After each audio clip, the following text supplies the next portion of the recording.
我同 Zita 認識咗差唔多2年時間啦。咁我仲記得咧，年幾2年前第一次見 Zita 嘅時候咧，係我跟個朋友一齊去見 Zita 嘅。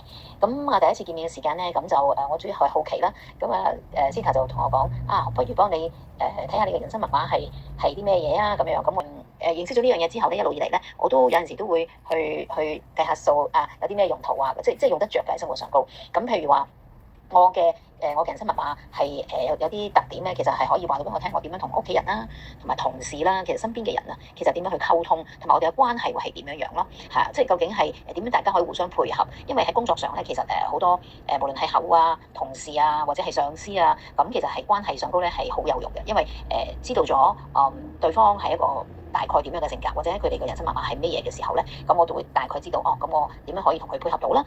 點樣可以有更加有效嘅溝通？所以喺工作上高或者平時嘅溝通上高咧，會係更加得心應手啊！咁同屋企人嚟講咧就更加有用啦，即係點可以同屋企人大家關係點樣嘅？點樣去相處用嘅？因為我自己本身嘅工作咧就係做 wealth management 嘅，咁需要係去管理啲客戶啦，咁同啲客戶嘅關係要建立啦，係啦。咁但係點樣去揾到個適合？即係同我夾到嘅客係好緊要啊！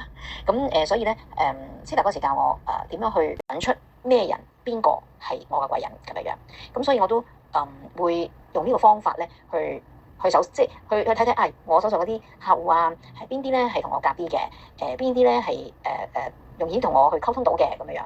咁呢啲就會係我嘅貴人啦。咁我自己試過嘅，的而且確咧係我即係根據呢個工具呢個方法去揾出嚟嘅貴人咧，係真係幫到我多啲嘅，好神奇嘅。咁喺工作上啦無論係關係啊，無論係貴人啊呢一啲嘅範疇咧，我都覺得好用得着咯。